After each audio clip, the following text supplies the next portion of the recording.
With Marvel Studios slowly building out a universe that's going to inevitably feature the Midnight Suns, I figured let's assemble an actual team of Midnight Suns, and not what the collective internet and MCU fanbase has deemed the Midnight Suns due to one comic cover that's literally taken over the entire franchise.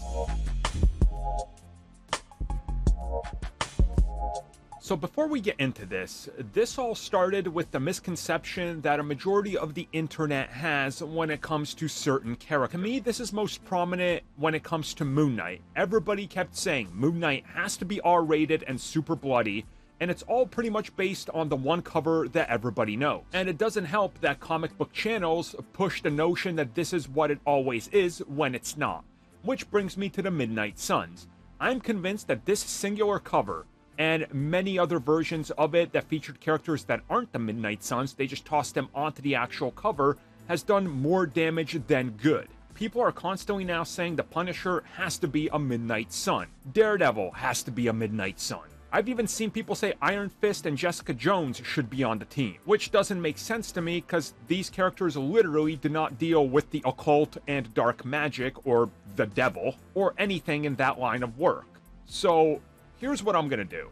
I'm going to look at the Midnight Suns and assemble a team of MCU members that are actually proper Midnight Suns and not just appearing on random covers that people think are in fact what the team is. So let's start this off with a bang. The member that must be on a team is a Ghost Rider. I don't care which one, but Johnny Blaze should probably be somehow associated with it, if not be possibly one of the founding members. Which brings me to the next member, actually the next two members that must be in it because they're already established. And for the sake of it, I'm just going to toss three of them in here because they all appear in the same project. We must have Elsa Bloodstone as a core member of the Midnight Suns, along with Man-Thing and possibly the Werewolf by Night. Maybe not right when the team starts, but bringing Elsa, then add the other members down the road. Now, another member of the Midnight Suns that's key to the whole concept of the occult is Doctor Strange. He should be on the team. But seeing how Doctor Strange is occupied, if you must swap him, you bring in Wong and say that he is fighting the occult and trying to keep the barriers from blurring, and now you have him in the role instead of Doctor Strange, which frees Strange up to do Doctor Strange 3 and all this other stuff, while Wong is a core member and helping assemble the team. Then we come to Moon Knight. Here, you have to be careful, because specifically, you have to include Mr. Knight. He's the one that's more associated with the Midnight Suns than any other iteration of the character. This guy should be the one that you put at the forefront and try to mainly stick to that personality and the other ones not breaking through. Now, while he's not a full-time member, he has occasionally crossed over because of the nature of his business and fighting many weird things.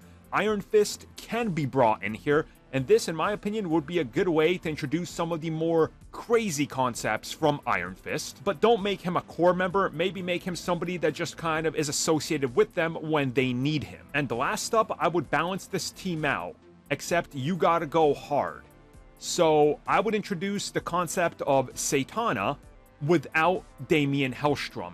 Hellstrom, I would also place on the back burner and say that maybe he's gone missing or something and tie him in closer to Mephisto and make him the bad guy and make her a core member of the team so it balances out the male to female ratio a little bit more. Now, last but not least, Hawkeye could be a good addition as he has been associated with them, not really a full core member, but maybe one of these characters that knows of them, and you could explain that he ran into some Midnight Suns during that 5-year gap. Again, he's not really a proper core member, but he has had associations with them, brought them closer in line with the Avengers, and kind of been a honorary member that they can rely on. So I think you could work that in here.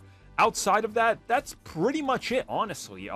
You just got to be careful with who you put in here. No Frank Castle because he literally doesn't belong. Just blame it on that one issue and a small run where he was kind of just brought in because they didn't know what to do with him. So there we go. That's the Midnight Suns. Sorry, Daredevil. Sorry, Frank. I love you, but you don't belong on this team.